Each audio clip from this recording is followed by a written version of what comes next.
Hot అంశాలపైన debate news బెంచ్కి స్వాగతం. మద్యం కుంభకోణం పార్లమెంటులో జరిగినటువంటి చర్చ. ఒకప్పుడు ఢిల్లీ లిక్కర్ కుంభకోణంలో ప్రభుత్వ మద్యం దుకాణాలు మార్చి ప్రైవేటు మద్యం దుకాణాలుగా మార్చడం ద్వారా కుంభకోణం జరిగింది.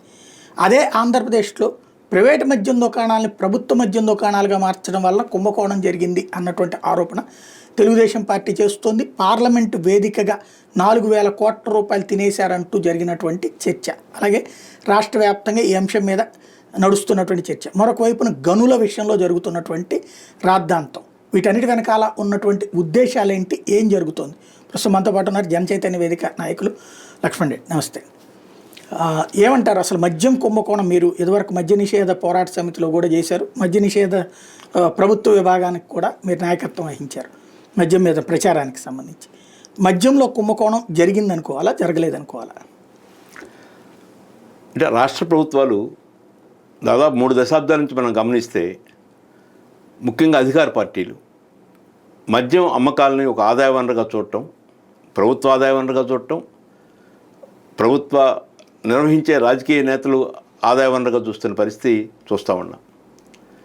అది జగన్ సమయంలో నన్ను మద్య విమోచన ప్రచార కమిటీ చైర్మన్గా వేసినప్పుడు జగన్ గారికి చెప్పాను, సార్ ఒక 5-6 విషయాల్లో మార్పులు తీసుకొస్తే బాగుంటుందని.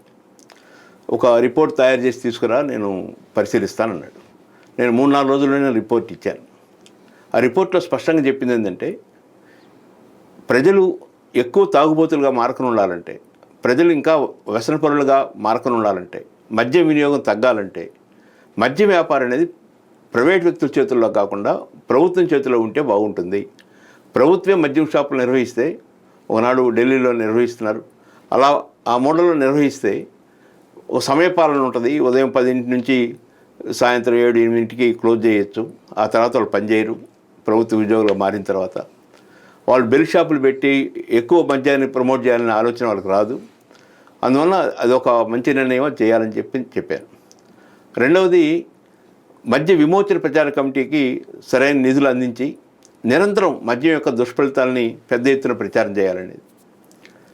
మూడవది, డీ అడిక్షన్ కేంద్రాలను ఏర్పాటు చేసి వాటికి విస్తృతమైన ప్రచారం అందించి ప్రతి జిల్లా స్థాయి ప్రభుత్వ ఆసుపత్రుల్లో ఈ డీ అడిక్షన్ కేంద్రానికి వ్యసనపరులు వచ్చి చికిత్స పొంది వ్యసనాల నుంచి విముక్తులయ్యేటట్టుగా అవకాశం కల్పించాలి, దానికి ఉచితంగా చేయాలని, ఆరోగ్యశ్రీలో కల్పించాలని చెప్పడం జరిగింది.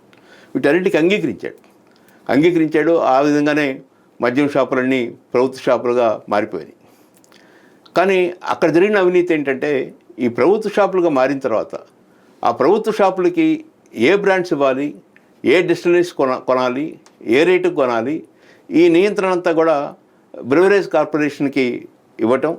బ్రివరేజ్ కార్పొరేషన్లో ఉన్న వాసుదేవరెడ్డి ప్లస్ కొంతమంది రాజకీయ నేతలు, పెద్దలు వారి యొక్క ఆశీస్సులతో దాన్ని మిస్యూజ్ చేయటం కూడా పెద్ద ఎత్తున జరిగింది.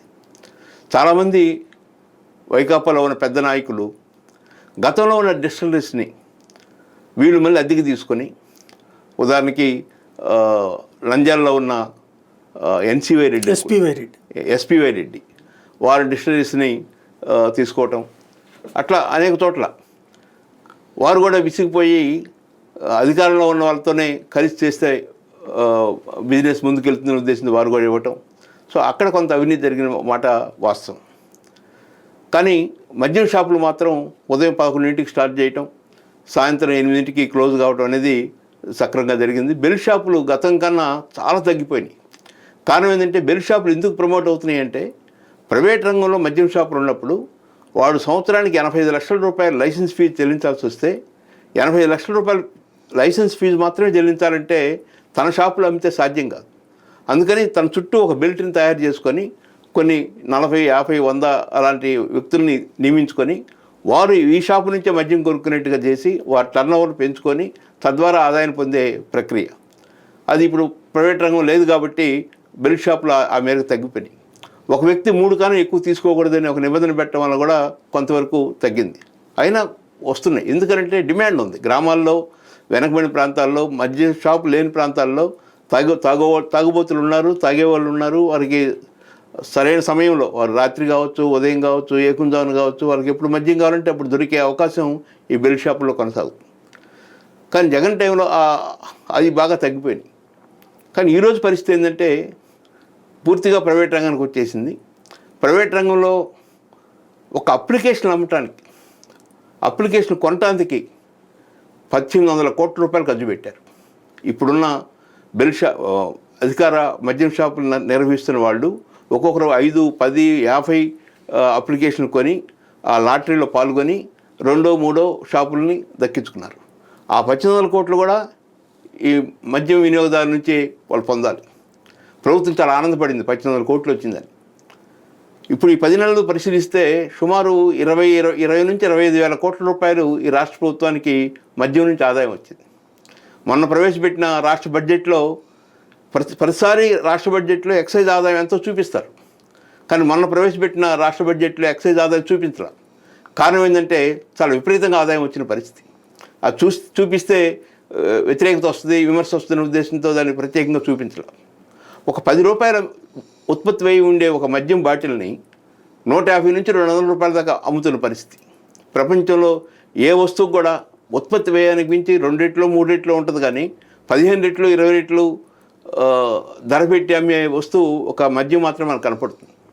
అందులో ఎక్సైజ్ డ్యూటీ ఉంటుంది, సేల్స్ ట్యాక్స్ ఉంటుంది, ఏపీ బ్రూవరీస్ కార్పొరేషన్ యొక్క ప్రాఫిట్స్ ఉంటాయి, రిటైల్ షాప్స్ యొక్క ప్రాఫిట్స్ ఉంటాయి. ఇవన్నీ కలిపి విపరీతంగా ధరలు పెరిగిన పరిస్థితి చూస్తున్నాం. ఈరోజు మన రాష్ట్రంలో మద్యం తాగి ప్రజలు తూలుతూ ఉంటే ప్రభుత్వం కదులుతూ ఉన్న పరిస్థితిని చూస్తున్నాం. సుమారు సంవత్సరానికి 30,000 కోట్ల రూపాయలు ఈ రాష్ట్ర ప్రభుత్వానికి మద్యం నుంచి ఆదాయం వస్తుంది. ఈ 30,000 కోట్లలో 20,000 కోట్లకు పైగా అత్యధిక పేదవాళ్ళు మాత్రమే ఆ ఆదాయాన్ని సమకూర్చి పెడుతున్నారు. సంక్షేమ పథకాలకి ఎంత ఖర్చు పెడుతున్నామో దాదాపు అంత మొత్తం కేవలం ఈ మద్యం అమ్మకాల ద్వారానే ఈ రాష్ట్ర ప్రభుత్వం పొందుతాం. ప్రచారం చేయమని ఆనాడు జగన్మోహన్ రెడ్డి గారిని అడిగితే 3 సంవత్సరాలకి ఆ ప్రచార కమిటీకి ఇచ్చిన డబ్బులు 25 లక్షల రూపాయలు, అంటే సంవత్సరానికి 8 లక్షల రూపాయలు. ఆ డబ్బుతోనే దాదాపు 60 ఇంజనీరింగ్ కాలేజీల్లో కళాజాత బృందాలను తీసుకెళ్ళి కల్చరల్ ప్రోగ్రామ్స్ ఇప్పించాం. రాష్ట్రమంతా అన్ని ఆర్టీసీ బస్ స్టాండ్లో మన బ్యానర్సు, పోస్టర్సు, పాంప్లెట్స్, స్టిక్కర్స్ ఇట్లాంటివన్నీ ఎగ్జిబిట్ చేయగలిగాం. తిరుమలరావు గారి యొక్క సపోర్ట్తో కొంతమేరకు చేయగలిగాం. గతంలో రాజశేఖర రెడ్డి గారు ఉన్నప్పుడు సంవత్సరానికి 10 కోట్లు కేటాయించారు. 5 సంవత్సరాలు 50 కోట్లు కేటాయించి ఖర్చు పెట్టింది 8 కోట్ల రూపాయలు.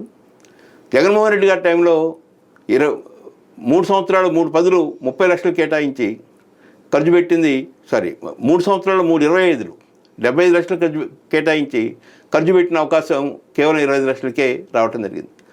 అంటే కనీసం 1% అన్న మద్యం యొక్క ఆదాయంలో ఖర్చు పెట్టగలిగితే, ప్రచారం విస్తృతంగా చేయగలిగితే, మద్యం యొక్క దుష్ఫలితాలను వివరించగలిగితే ఆరోగ్యపరంగా ఎలాంటి నష్టాలు ఉంటాయి, ఆర్థికంగా ఎలాంటి నష్టాలు ఉంటాయి, కుటుంబపరంగా ఎలాంటి నష్టాలు ఉంటాయి, బాల కార్మిక వ్యవస్థ పెరగడానికి ఎలా దోహదపడుతుంది, కుటుంబాలు విచ్ఛిన్నం కావడానికి ఎలా దోహదపడుతుంది, ఇట్లాంటి అనేక విషయాలు నిరంతరం చెప్పచ్చు. ప్రింట్ మీడియా ద్వారా చెప్పచ్చు, ఎలక్ట్రానిక్ మీడియా ద్వారా చెప్పచ్చు, కళాజాత ద్వారా చెప్పచ్చు. వీటితో పాటు కనీసం మంత్రివర్గ సమావేశంలో కానీ, మంత్రుల యొక్క సమీక్షా సమావేశంలో కానీ, ముఖ్యమంత్రి యొక్క సమీక్షా సమావేశంలో కానీ ఈరోజు మనం గమనిస్తే ఈ 10 నెలల్లో ఒక్కసారన్నా ఒక్కరి నోటి నుండినా మద్యం తాగితే ఈ నష్టాలు ఉన్నాయి, మద్యం తాగొద్దు, మద్యం వినియోగం మంచిది కాదు అని చెప్పిన సందర్భం లేదు. దీనికి బదులు ఏం చేస్తున్నారంటే డ్రగ్స్, గంజాయి, కళ్ళు, కత్తి కళ్ళు, నాటుసారా వీటిని తాగొద్దని విపరీతంగా ప్రచారం చేస్తున్నారు. మంచిదే, కానీ ఆ ప్రచారం అనుకున్న హిడెన్ అజెండా ఏంటంటే ఇవి తాగటం మానేస్తే మద్యం యొక్క అమ్మకాలు మరింత పెరుగుతాయి, ఆదాయాలు మరింత పెరుగుతాయి అనేటువంటి దుర్బుద్ధి తప్పితే ఈ 4 గురించి ప్రచారం చేసేటప్పుడు దాంతోపాటు మద్యం కూడా ఒక మత్తు పదార్థమే, మద్యం వల్ల ఈ నష్టం ఉంది, యువత మద్యం వైపుకి వెళ్ళకూడదు, విద్యార్థులు మద్యం వైపు వెళ్ళకూడదు అని చెప్పచ్చు. కానీ ఒక మాట చెప్పరు. వాళ్ళ సమావేశాలు చెప్పరు, వాళ్ళు మీటింగులు పెట్టినప్పుడు చెప్పరు. దీనికి ప్రధాన కారణం దాన్ని ఒక ప్రధాన ఆదాయ వనరుగా చూడటం. ఇది ఈరోజు ఆంధ్రప్రదేశ్లో పెద్ద ఎత్తున జరుగుతూ ఉంది. లావు శ్రీకృష్ణదేవరాయ గారు పార్లమెంట్ చెప్పింది వాస్తవం, చాలా ఆదాయం అలా వచ్చింది. కానీ ఈరోజు రావట్లేదంటే ఈరోజు జగన్మోహన్ రెడ్డి గారు ఉన్నప్పుడేమో కేంద్రీకృతంగా ఆదాయం పొందారు, ఇప్పుడు వికేంద్రీకృతంగా ఆదాయం పొందుతున్నారు.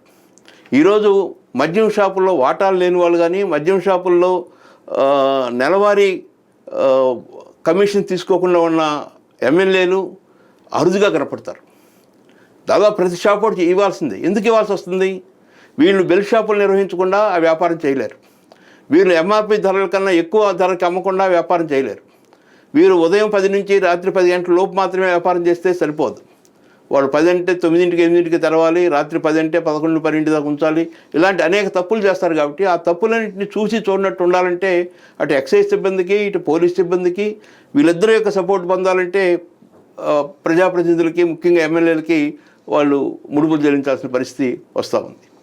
అంటే గతంలో జరిగిన అవినీతి కేంద్రీకృతంగా ఉంటే ఈరోజు అవినీతి వికేంద్రీకృతంగా ఉంది.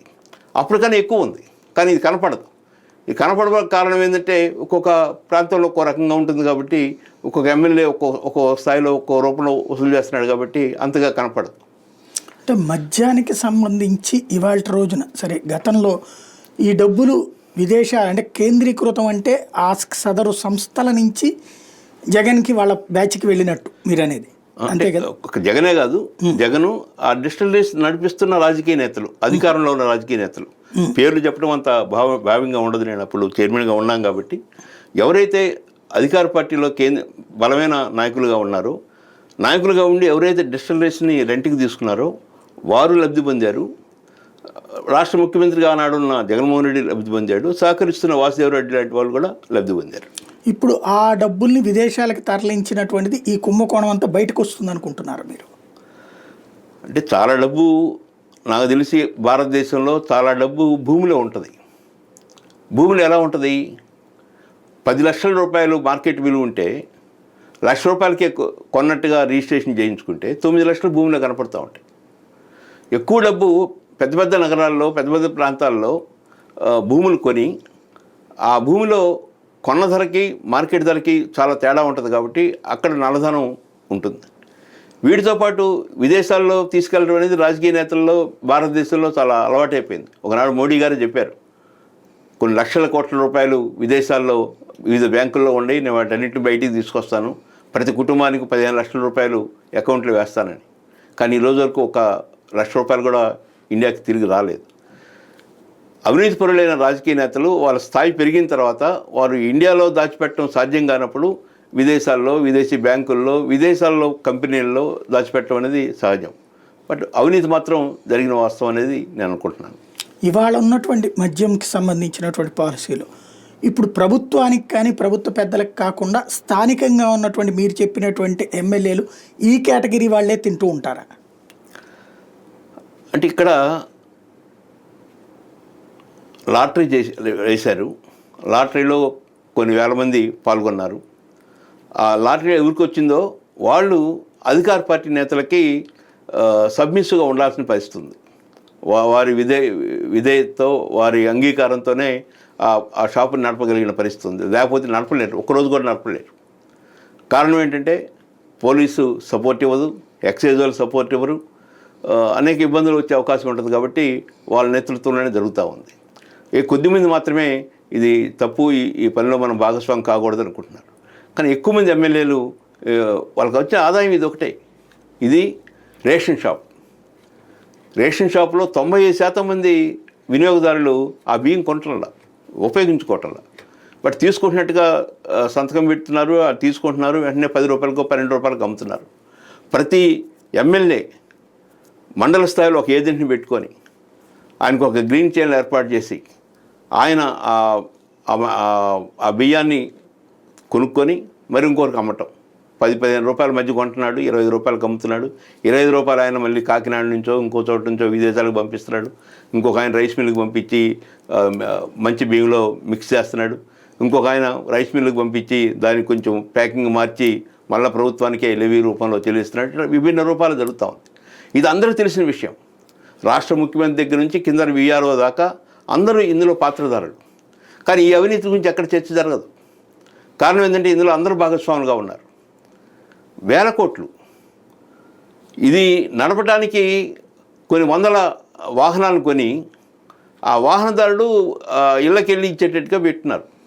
సిస్టమ్ బాగానే ఉంది. కానీ ఆచరణ ఏం జరిగింది? అంతకుముందు అయితే ఒక రేషన్ షాపు ఓనర్ ఇంటికి వెళ్ళేవాళ్ళు, వారికి వీరికి మధ్య ఉన్న పరిచయంతో వారు ఎప్పుడు అందుబాటులో ఉంటారో, ఈయనకి ఎప్పుడు ఖాళీ ఉంటుందో వెళ్ళి కొని తెచ్చుకునేవాడు. ఇప్పుడు ఈ సెంటర్కి వచ్చిన తర్వాత ఈ వాహనదారుడు ఏమంటాడంటే, అమ్మా మీకు బియ్యమా డబ్బులా బియ్యమా, అందరి ముందు ఓపెన్గా చర్చ జరపటం, డబ్బులు ఇయ్యాయి అంటే డబ్బులు ఇచ్చి సంతకం పెట్టుకోవటం. సో ఆ బియ్యాన్ని అట్లా మారుస్తూ ఉంటుంది. సో బియ్యము, ఇసుక, మద్యము, ఈ 3 ప్రధాన ఆదాయ వనరులు. వీటితో పాటు ఈ లేఅవుట్లు, ఈ పెద్ద పెద్ద అపార్ట్మెంట్ కన్స్ట్రక్షన్స్, ఎక్కడ అవకాశం ఉంటే అక్కడ.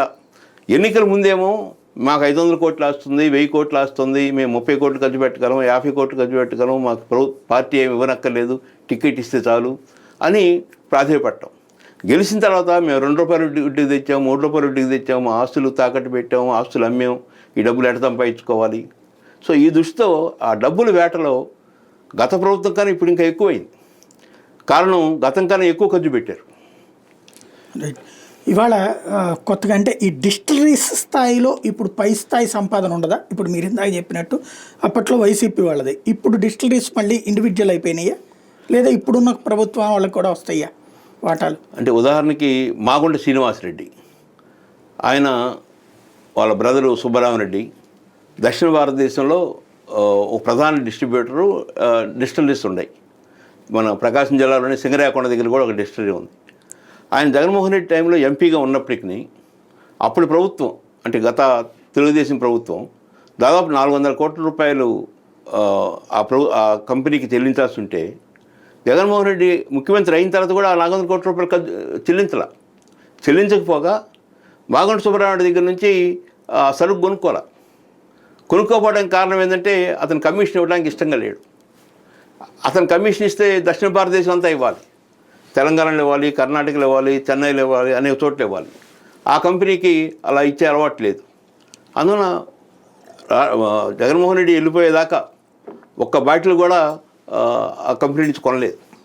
అలాంటి కొన్ని కంపెనీలు ఇంటర్నేషనల్గా నేషనల్గా పేరున్న కంపెనీలు ఈ కమిషన్ ఇవ్వడానికి ఇష్టం లేక వాళ్ళు ఈ రాష్ట్రంలో వ్యాపారాన్ని మానుకున్నారు.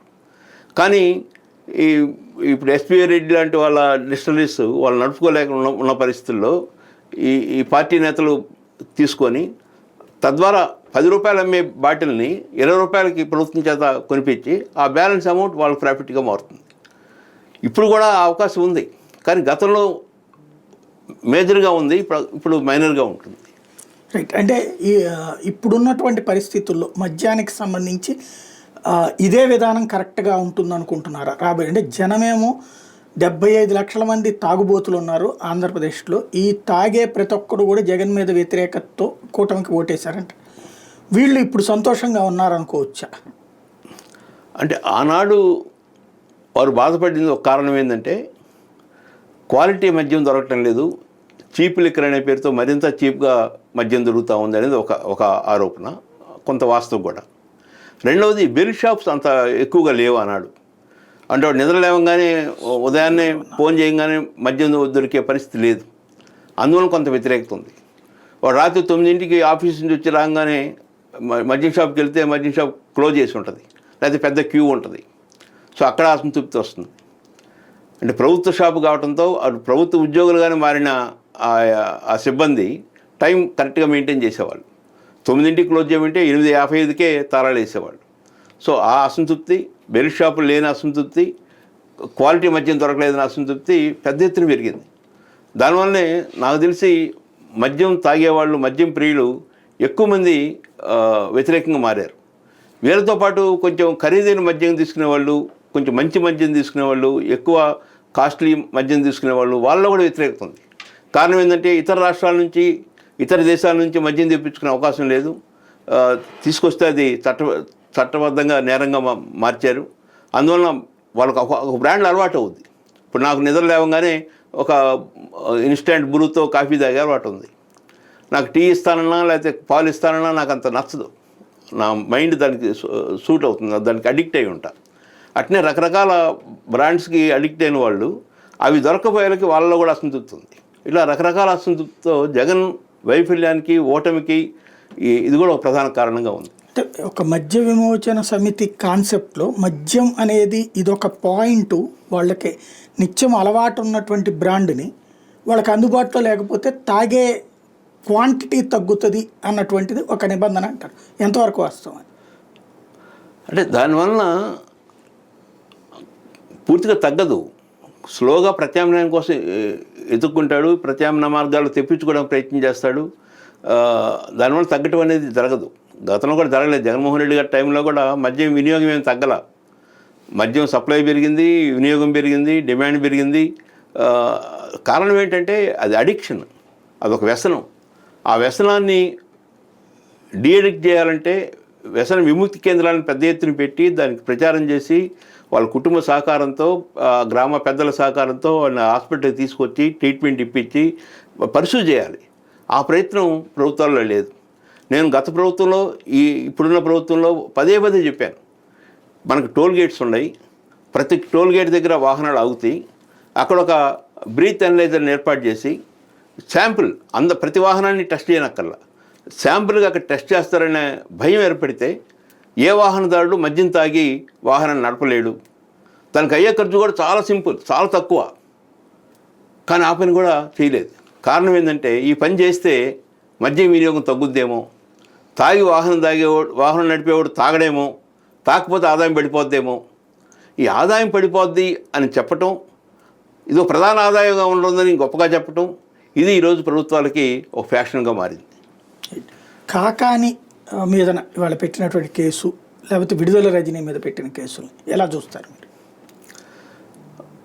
అంటే ఓ పక్కేమో ఈ కూటమి ప్రభుత్వం మేము ప్రతీకార చర్యలకు వెళ్ళాం, మేము రాజకీయ ప్రత్యర్థుల్ని ద్వేషించం, వేధించం, వెంటాడం అని ఒకవైపు చెప్తూనే, మరొక వైపున వారికి ఇప్పుడు కూడా ప్రత్యర్థులుగా కొనసాగుతున్న వాళ్ళ మీద రంధ్రాన్వేషణ చేసి రకరకాల కేసులు పెడుతూ ముందుకెళ్తున్న పరిస్థితి చూస్తున్నాం. ఉదాహరణకు పోసాని ఒక చోట కేసు పెట్టచ్చు, 2 చోట్ల పెట్టచ్చు. 17-18 చోట్ల కేసు పెట్టి ఆ వయసులో ఉన్న వ్యక్తిని ఒంగోలు నుంచి గుంటూరుకి, గుంటూరు నుంచి తిరుపతికి, అక్కడి నుంచి విశాఖకి ఇట్లా మారుస్తూ తీసుకెళ్తూ ఉంటే వ్యతిరేకత వస్తుంది ప్రభుత్వం పట్ల. వాళ్ళు నిజంగా తప్పు చేసిన వాళ్ళని, బూతులు మాట్లాడిన వాళ్ళని, తిట్టిన వాళ్ళని, వ్యక్తిగత దోషణలు చేసిన వాళ్ళని, కుటుంబాన్ని అవమానపరిచిన వాళ్ళని అందరి మీద చర్యలు తీసుకుంటే సమాజం అంగీకరిస్తుంది. కానీ ఒక పార్టీ వాళ్ళు తిట్టినప్పుడు మాత్రమే చర్యలు తీసుకుంటూ ఇంకో పార్టీ తిట్టినప్పుడు ఏమో విస్మరిస్తూ ఉంటే అక్కడ మనకి రాజ్యాంగబద్ధ పాలన కనపడదు.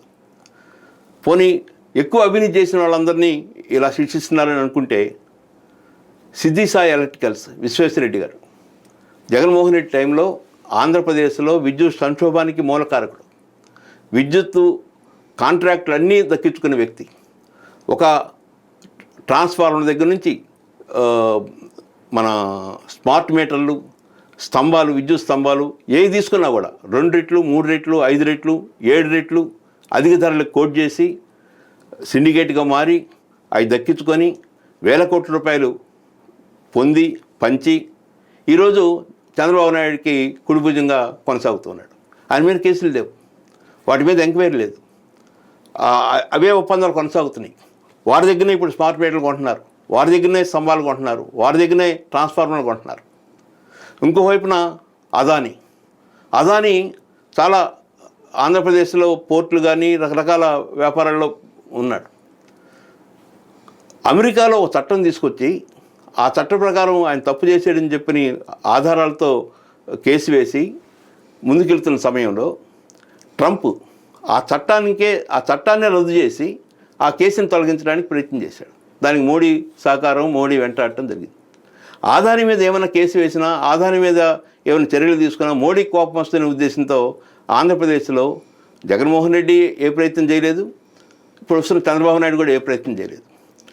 అసెంబ్లీలో చాలా స్పష్టంగా అందరి ముందు చెప్తున్నాడు. సోలార్ ఎలక్ట్రికల్ కార్పొరేషన్ కేంద్ర ప్రభుత్వం ఉంది, సెకి. ఆ సెకి ఒప్పందాన్ని నేను రద్దు చేయలేను, రద్దు చేస్తే చాలా పెనాల్టీ కట్టాల్సి వస్తుంది, అంతర్జాతీయంగా మన గౌరవం పోతుంది అని. ఒక పక్కన ఈఏ శర్మ లాంటి వాళ్ళు కేంద్ర ప్రభుత్వంలో ఎనర్జీ సెక్రటరీగా పనిచేసిన ఆయన చాలా స్పష్టంగా చెప్పాడు.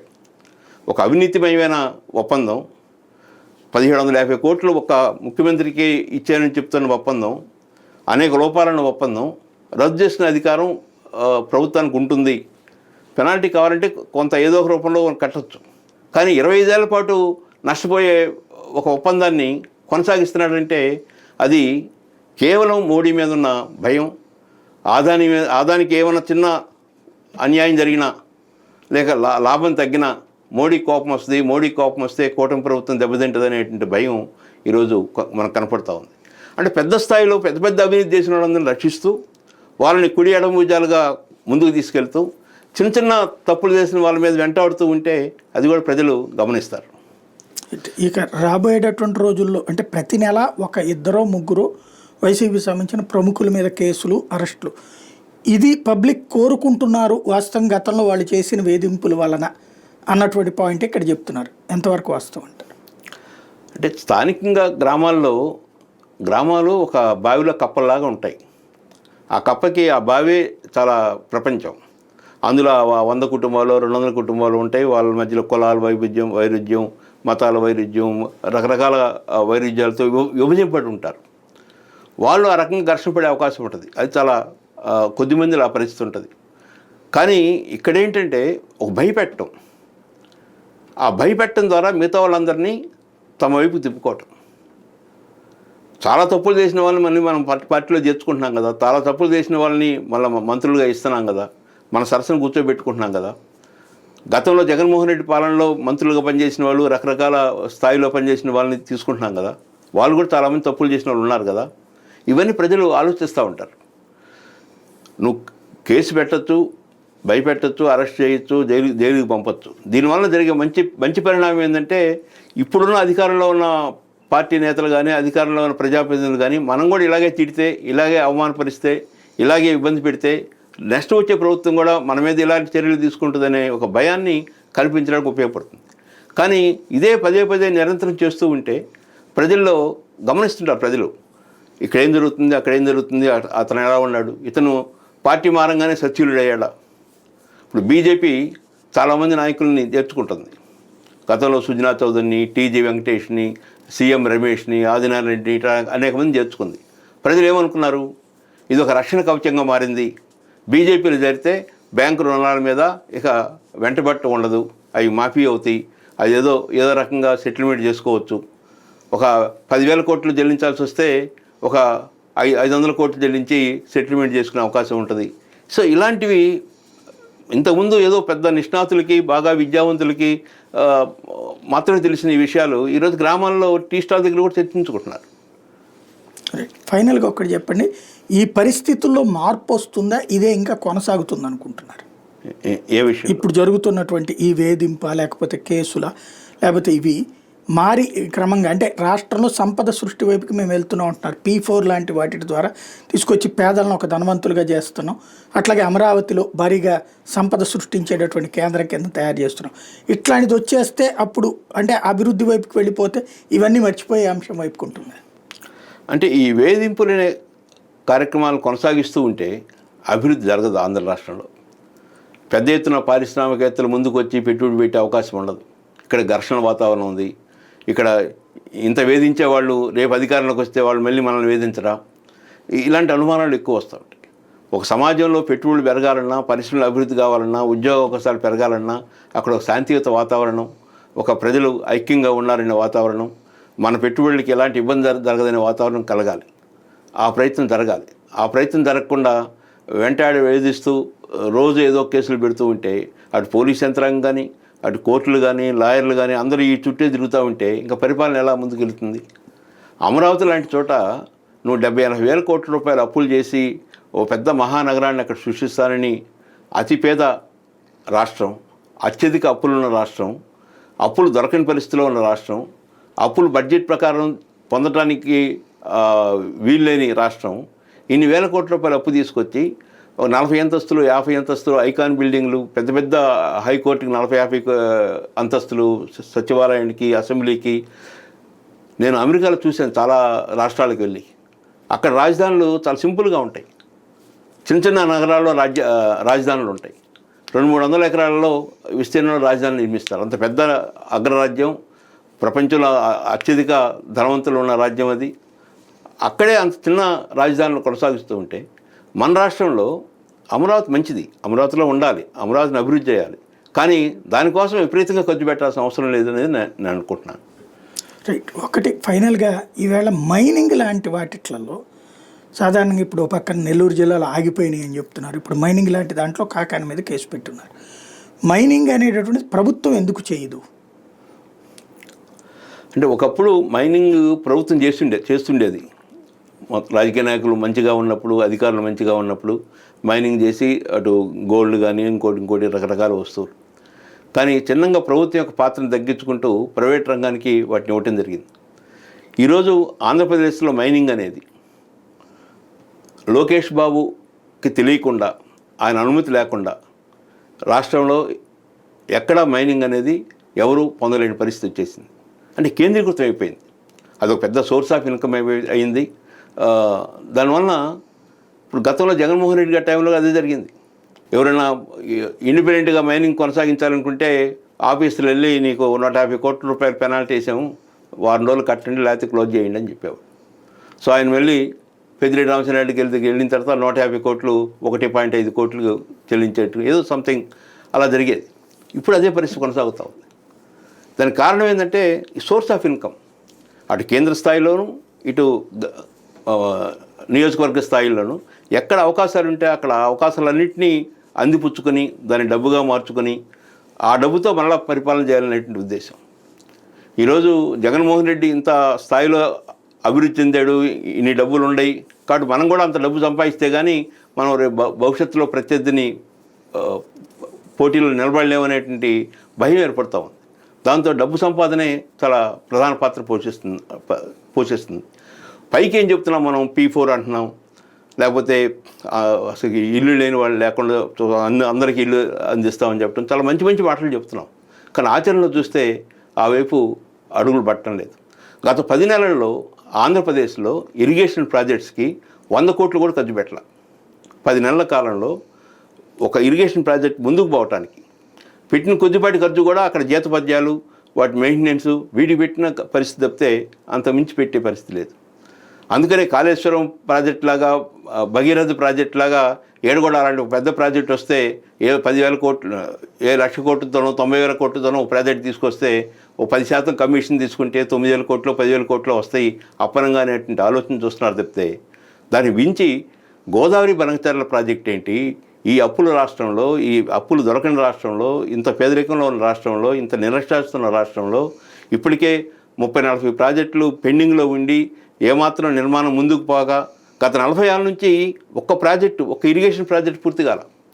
శ్రీశైలం, నాగార్జున సాగర్, తుంగభద్ర మినహా తెలుగు గంగ దగ్గర నుంచి ఇంకా ఏ ప్రాజెక్టు పేరు చెప్పుకున్నా కూడా 90%, 80%, 70%, 50% పూర్తి అయిన పరిస్థితి తప్పితే పులిచింతల పట్టిసీమ చెప్తారు కదా, పులిచింతల కూడా అంతే. పులిచింతల దాని కెపాసిటీ 48 టీఎంసీలు నిల్వ ఉండే కెపాసిటీ ఇప్పుడు 30 టీఎంసీలు నిల్వ ఉంటుంది. ఇంకా మిగతా భాగం నిర్వాసితులకి నష్టపరిహారం చెల్లించి అది కూడా తీసుకుంటే తప్పితే ఫుల్గా అది నిండదు. పట్టిసీమ ప్రాజెక్ట్ కాదు, అది ఓన్లీ ఒక లిఫ్ట్ ఇరిగేషన్. ఆల్రెడీ ఉన్న నీటిని తోడిపోయటం, అది వరదలు ఉన్నప్పుడు, వర్షాలు బాగా పడుతున్నప్పుడు. కానీ పెద్ద ప్రాజెక్టులు ఎక్కువ మందికి ఉపయోగపడే వెలుగొండ ప్రాజెక్ట్ ఉంది, దాదాపు 2-3 లక్షల ఎకరాలకు నీళ్ళు వస్తాయి. ఒక 3,000 కోట్లు ఖర్చు పెడితే ఆ ప్రాజెక్ట్ పూర్తవుతుంది.